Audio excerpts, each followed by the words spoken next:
Ja, Henny, vi I sommerværet I Oslo. Det juni, og nå avsluttes sommerens vinauksjon på Blomkvist. Og vi har sittet en liten stund og diskutert litt hva det som skjer. For det stadig gode viner å kjøpe og prøve å få tak I. Prisene I ulike segmentene holder seg ganske stabil. Det noen gamle travere, altså samme gamle navn, områder og sånt, som vanlig. Det forandrer seg ikke mye. Men vi har funnet frem noe. Og I kjent stil så har jo du funnet frem mange godbiter, men det har en god historie, for det kommer alltid. Ja, altså denne gang så har vi jo liksom at der en Haut-Brion 66, Cave Madeleine fra Paris. Og Cave Madeleine jo på en måde lidt sådan garantist for bra flasker, fordi Cave Madeleine verdensberømt for at lagre, gammel vin. Altså lagre ung vin til det bliver gammel og drikke moden. Og 66 Cave Madeleine Bordeaux. Jeg har smagt den vel 5-6 gange I mit liv. Jeg er så heldig, at jeg har nogle venner, som har haft flasker derfra. Jeg har købt det på flasker I London. De som regel noget dyrere end vanlige flasker. I det her tilfælde, så ligger det fortsat på en 6-7.000 kroner på aktion eller noget sådan, tænker jeg. Men det vil jeg jo sige, at det en flaske, hvis man ikke har råd til at købe den selv, så gå sammen med andre og købe den. Fordi her kan du være inden for en af de rigtig store vinoplevelser. Og det ligesom, at det en kuriositet, at den solgt I Norge. Altså det normalt, så hvis der dukker op sådan, som regel det I England og sådan, der dukker op, og I Frankrig og Belgien og sådan, og Schweiz, der dukker op kasser, gerne hele kasser over for lidt ældre kælder og sådan. Og der virkelig slagsmål om disse flasker. Ja. Så Cave Madeleine en sådan, ja, vi kan jo slå det op på net. Så der en lang historie om Cave Madeleine, men for mig så det ligesom en liten garantist for, at højst sandsynligt vældig bra. Og disse, jeg har aldrig hørt om nogen fake Cave Madeleine heller. Nej.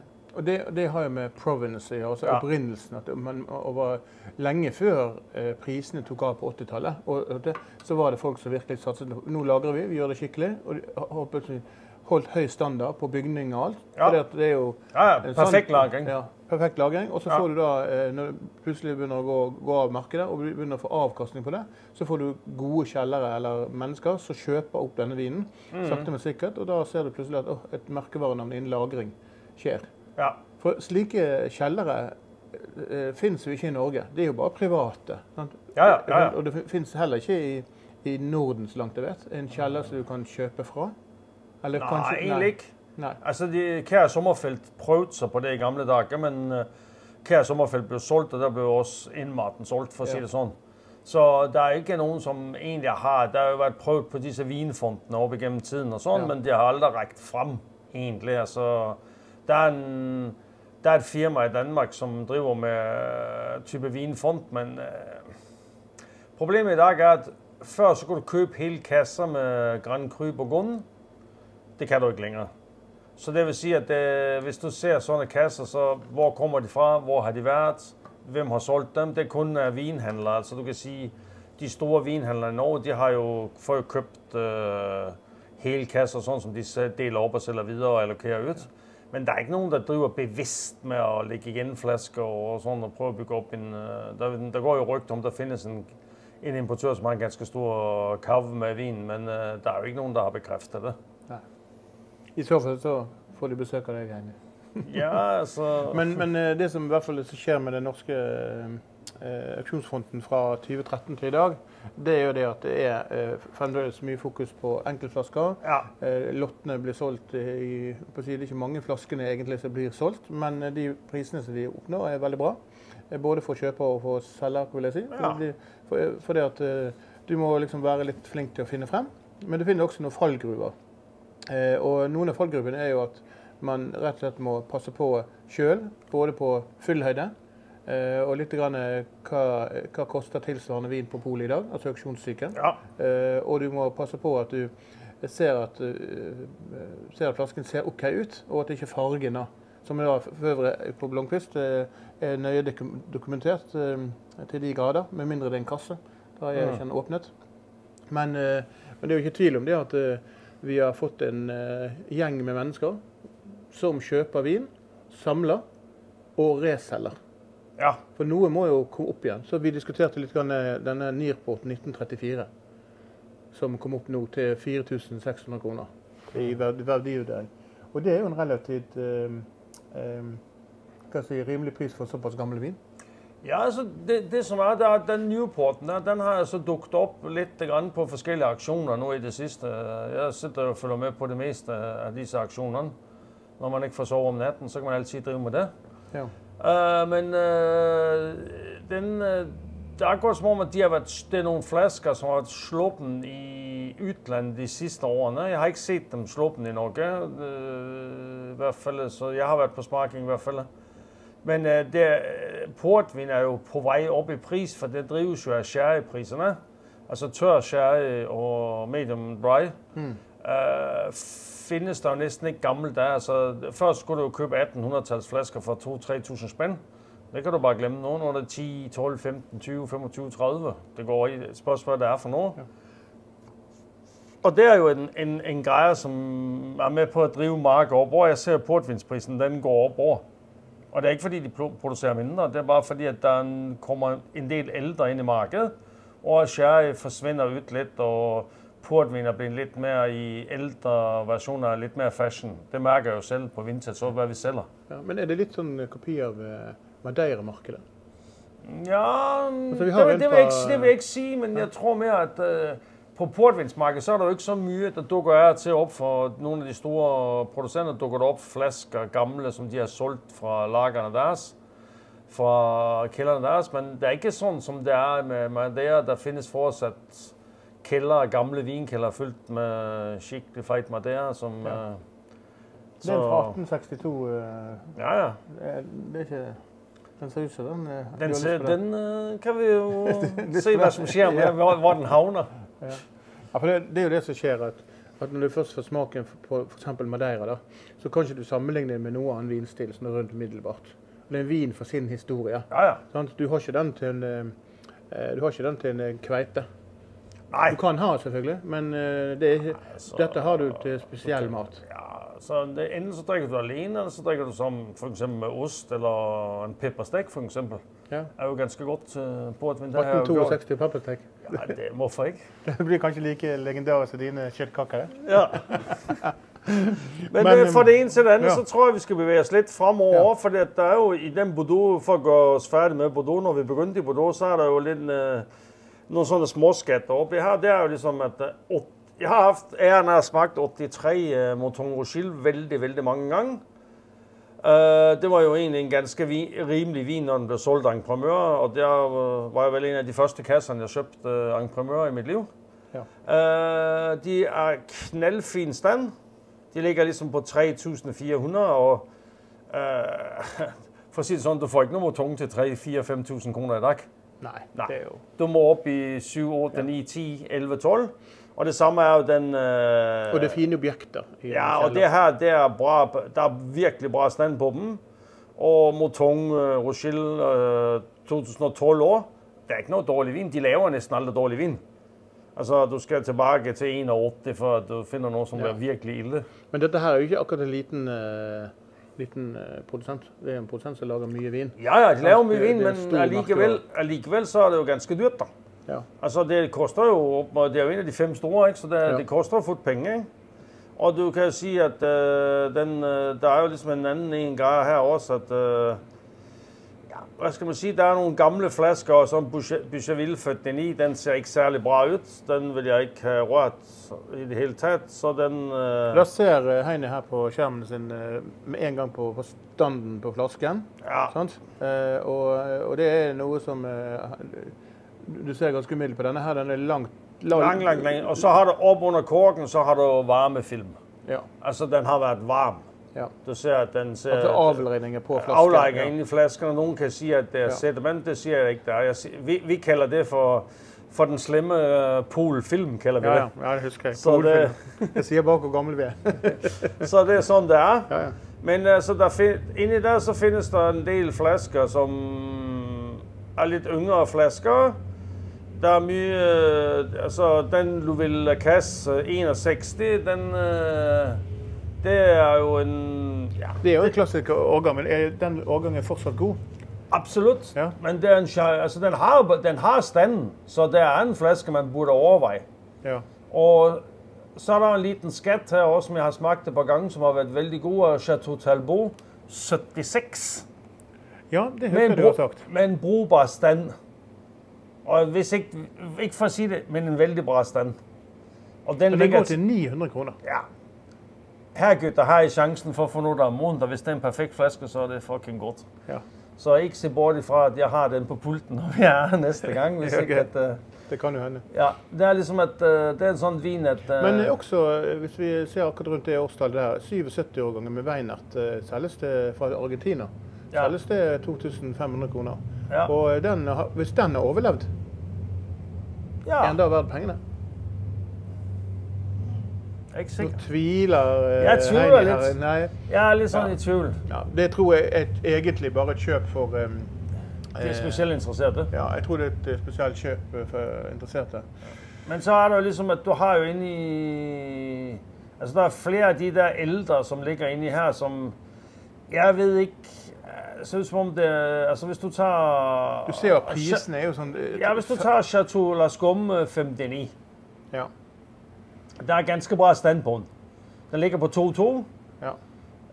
Det er det der vurdering, den ligger på 1700 nå. Det er en vin, som man kan... Altså jeg har smagt den vin, jeg var på slot en gang der.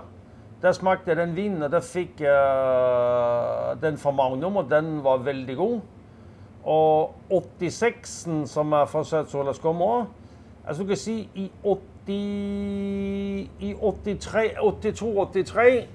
så begyndte de at lave bra vin igen. De havde en liten sådan periode, hvor at, de var lidt i trøbbel på kvaliteten. I dag så laver de knaldbra vin, men altså de var lidt der, ja.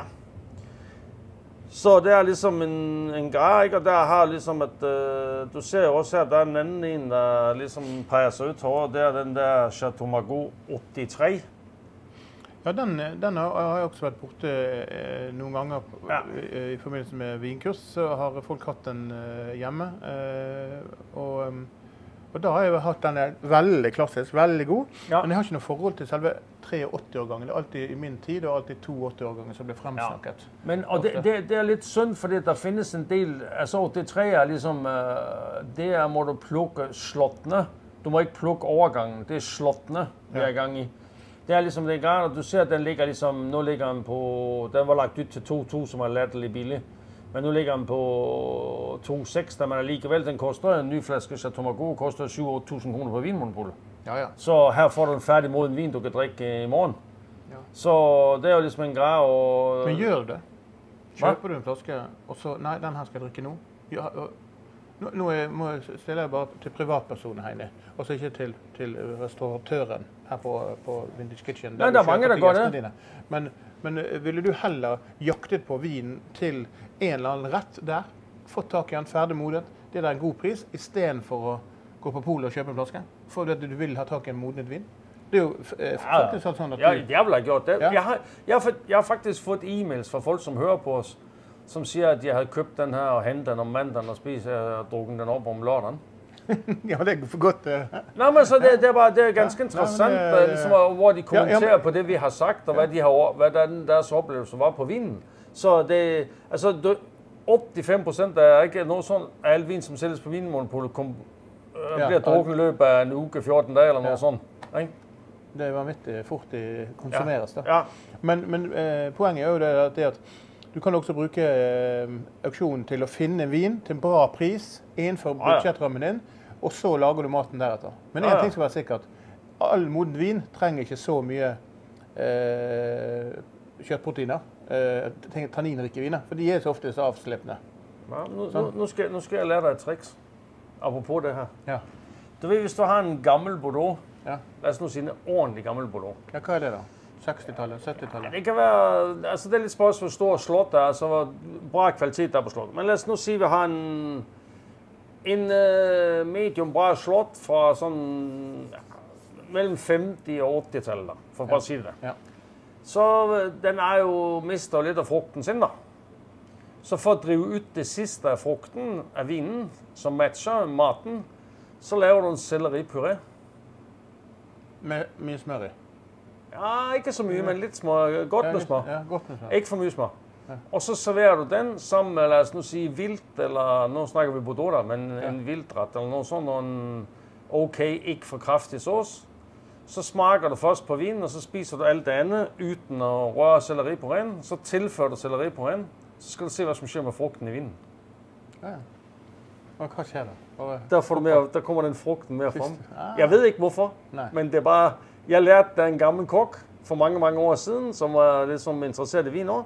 Og når jeg hørte det første gang, tænkte jeg, for noget bullshit. Men det er det ikke. Og gælder det alle viner? Nej, altså nu har jeg bare gjort det med Bordeaux, ikke? For det er ikke så mange af de andre gamle, vi har. Og der er som regel, gamle burgunder, de bliver som regel drukken af sig selv uden noget mat til. Det går ikke med 79 fra California. Nej. Det er men nej, godt at høre, at det er nogle gode råd at få indimellem her. Men en vin som jeg legger mærke til inni her, blandt alt det her, er jo Barcavella 91. Så var det en litt mer her, litt eldre enn 1985. Og Dorodal er jo ensbetydende nesten med portviner. Vi snakker nesten hele tiden, men de har en sånn produsent som kommer der med disse vinene her, som er lookalike Bordeaux, alternativ i smaksstil, men er ofte litt mer krydder, enda mer tanninrik. Men det er da jeg sier at ok, disse tannine her, det er de som redder vinen, og kan være gode ting. Jeg har med hell, ikke så gammel... Men Portugal er jo det land i Europa, noe som er mest fremstående når det gælder at lave vin. Altså det er Portugal, det foregår nu. Jeg var i Portugal for 2 år siden på en kæmpe runde i Portugal, og jeg var virkelig chokeret over, hvor langt, altså de sidste 3-4 år, hvor store skridt de har taget ind i vinverdenen, ikke? Ja. Og i Norge, der begynder at komme ind en god del ferskvarer ind i Norge, som er vældig gode. Absolut, og de er til at betale sig fra over, ikke? Altså det er til og med museerne. Ja, jeg har nettopp smagt til nogle veldig gode museerne. Men det er en anden historie. Men hvis vi skal bare gå lidt videre til Burgund, så tænkte jeg, at vi skulle gå til lidt hvidt, fordi den her gang i aktionen her, så er der ganske mye hvidt. Og vi plejer vel ikke at snakke så vældig mye om hvidt, fordi det er ligesom, for mig er hvidt ofte et chancespil at købe, fordi de tåler vældig lite. Men jeg ser jo ligesom, der er en del Raveneau, 5-6 slotter med Raveneau, der er til og med 22 allerede på lister. Og nu når du stod i kø nu i torsdags på Polet for at købe champagne og Chablis, så fik du altså 1 flaske Raveneau. Så vanskeligt er det blevet nu. Så nu er det jo ligesom, at hvor skal du ellers få, hvis du ikke har en restaurant eller catering, som for øvrigt krymper hver år, fordi alle vil have, så må du købe det på auktion. Og det er jo ligesom, prisen er fortsat ikke afskrækkende i forhold til, hvad der er international auktion. Og her er det jo selvfølgelig enkeltflasker, de snakker om, men jeg synes jo, at det bør nævnes der, at det ligger der. Ja. Og så er det ligesom, at så har vi jo, så er der lidt Davisar, 18, 19, 17, eller nej, 18 og 17 og 09 var det faktisk. Og så har vi jo vores gode ven Macon Vacé. Ja, det er jo... Og det er jo helt vanvittigt, hvor mange låter, der ligger med Macon Vacé. Men det sprøde er med det her, Svein, det er jo, at de farme for bande på tv, han har sagt, det er jo prisen for de jagt med for dem. Og jeg havde en kunde her, han sagde, hvorfor sidder du og rækker ned på Macon Vacé på hver program? Så siger jeg, jeg rækker ikke ned, jeg synes bare, at du betaler vældig mye for den vinen i forhold til, hvad du kan få af vin på Vinmonopolet. På smag? Ja, altså på smag. Sådan. Altså kvalitet, der er ikke nogen tvivl om, at det er en kvalitetsvin, men prisen er jo insane i forhold til, hvad du kan købe for de penge på Vinmonopolet. Altså du kan gå ind og købe en Premier Cru næsten for andre grader. Og det er jo ligesom, det er jo helt vildt, og men så siger han, men det er den ene chance, vi vanlige mennesker har, ham jeg snakker med, som var gæst her på Vintage, Det er jo den ene chance, vi har for at smage på Domaine Le Fleuve, for vi får jo ikke købt. Hvis vi henvender os til importøren, så får vi ikke købt. Nej. Så siger jeg, nej, jeg skønner det. Jeg har begyndt at skønne det, og det er det eneste måde, man gør det på. Ikke? Men altså, du kan jo så sige, at for at så sige noget i henhold til de Marcongen, det er jo, at hvis du går ind, og så ser du Chassagne Montrachet 13, Louis Jadot, 1900 kroner. 3 flasker. Jeg har smagt den vin der for nylig. Jeg smagte der i 13. Hvis de her flaskerne er opbevaret bare, så er der så mye vin for penge, gutter. Ja. Der er rigtig mye vin for penge. Og så ser jeg, at der er begyndt at, så min gode ven Paul Pelot, han er begyndt at dukke op også på auktionen. Der har været lidt flasker i det sidste. Det er jo også noget, man bør holde øje med, for det er jo heller ikke at få købt. Så har jeg en anden liten kæphest her i dag, fordi det er, at Lamy, Hubert Lamy i Saint-Hubert. Ja, det har jeg noteret med. Den er jo... Altså, det er jo så at sige umuligt næsten at få fingre i nu. Altså, det findes næsten ikke på Vinmonopolet, det er bare på slip. Før så stod det i hylder. Ja.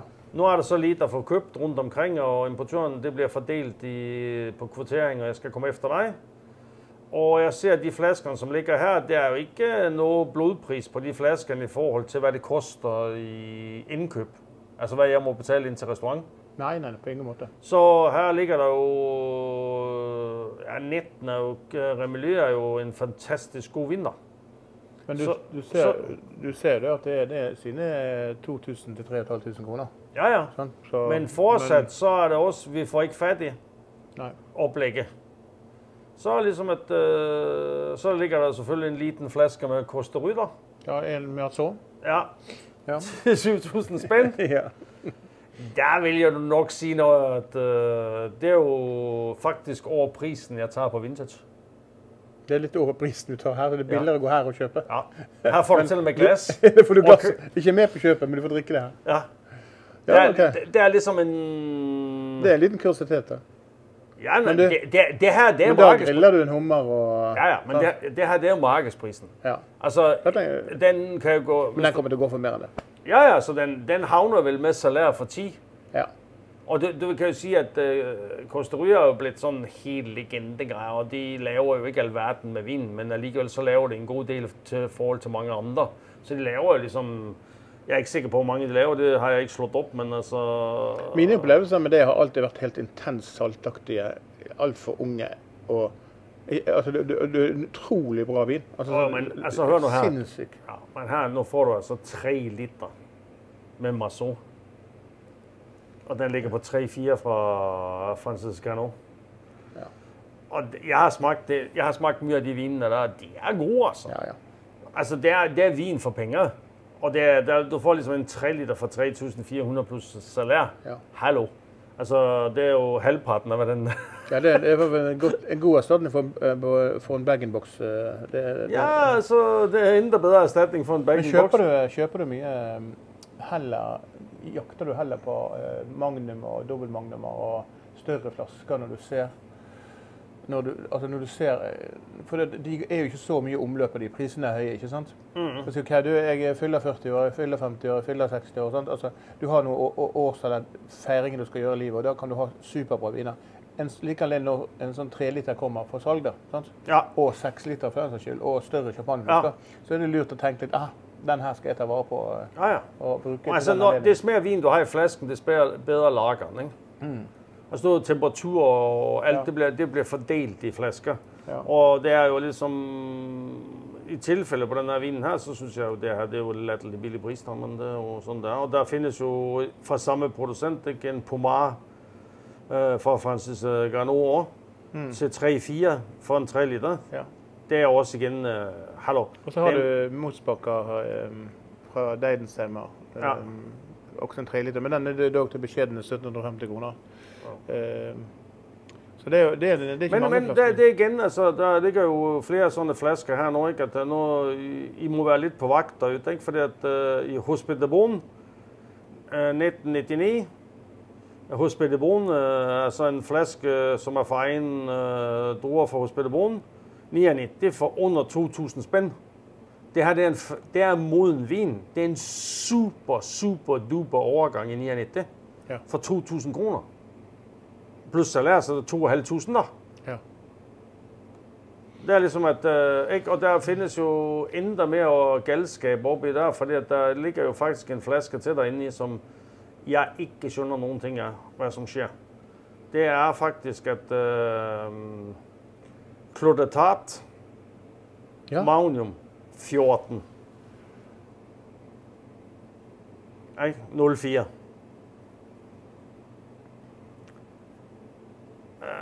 04 var jo en sådan omdiskuteret overgang, men nu har jeg ikke smagt Clos de Tart 04 de sidste årene, men når jeg smagte den for nogle år tilbage, så følte jeg vel, at det grønne var ved at forsvinde.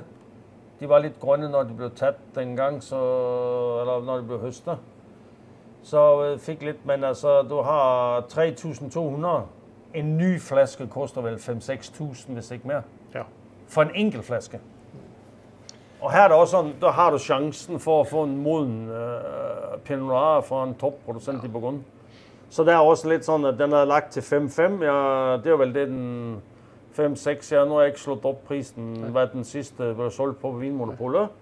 Men det er jo sådan... Det er mye vin for moden vin Ja, for så penge. det er moden vin for penge. Hvis den er opbevaret ordentligt, så er det jo mye vin der. Og så inde i der også, så ligger der jo nogle flasker med foyer, som man næsten heller aldrig ser. Men så er der en ting, som jeg vil lidt fremhæve her nu. Det er jo ligesom, at i Angro. Ja, hun er jo dritgod. Ja, hun har jo lavet noget af det bedre SSO, som findes. Og der ligger der 2 lotter, en 99 og en 20. Jeg havde købt den, eller 1919, eller 2019 og 2020. Ja, 2020 kommer nok, den er allerede oppe i 6.000, og det skønner jeg godt hvorfor. Jeg har smagt den 19. Det er kanonbra vin. Men alligevel så er der jo altså en Grand Cru i dag til den prisen, både på 19 og 20. Det er værd at gå efter. Ja, det er jo altså jeg synes, jeg er lidt overrasket over, at de ikke koster mere. Altså yte, så koster de ganske mye mere. Ja. Så det, for mig er det sådan en... Kanskje det bedste anbefalingen her. Ja, jeg tror altså, de 2019, jeg skønner godt, hvorfor der er nogen her, som ved noget om vin, som har budt på dem, ikke? Altså, den er oppe i de max, altså estimates på 6.000. Og det samme er jo ligesom SSO'en til Griveau ligger på 2,8. En ny flaske koster vel 5,5, tror jeg. Er det noget sådan? Danske. Så jeg den til, nu har jeg forleden dag. Så der er igen en mye vin for penge. Ja. Så kommer vi jo til, de dyres afdeling. Ja, ja. Men jeg synes, vi skal have den her med. Altså, La Tâche 2016. Ja, 38.000 kroner. Ja. Jeg har smagt den flasken. Ja, det er jeg godt. Jeg har smagt den på sådan... de viser frem hver år en sådan smaking i Danmark. Der var jeg til stede. Og den vinen her på internetsmarkedet går ikke under 5D. Så der er ligesom, hvis man endelig skal op i de priserne der, så flasken ser prestige ud og alt. Og, altså, for at sige det sådan, jeg synes ikke, altså Romanée Conti generelt, de ligger under markedspris i Norge af en eller anden mærkelig grund. Jeg ved ikke hvorfor. Altså hvis du skal ikke længere end til Bruno Rasmussen i Danmark, så er de internationale pris, når de bliver solgt. Ja. Så i Norge, så er det ligesom, de ligger der, og plus at kronekursen er jo helt vanvittigt dårlig. Ja. Så hvis du skal ud og købe det i udlandet, så bliver det ekstremt dyre flasker, og her ligger de fortsat på flasker, ikke? Og så er der jo lige en flaske inde i her, som det er en sjældenhed, og det er Richebourg til Meaux Camargue i 16. 7-7. Altså den vin, den ser du næsten aldrig. Oh, ja. Det er en vin, som er vældig sjælden. Jeg har nogle flasker på vintage her, og jeg har haft nogle flasker privat. Altså det er en vældig sjælden vin.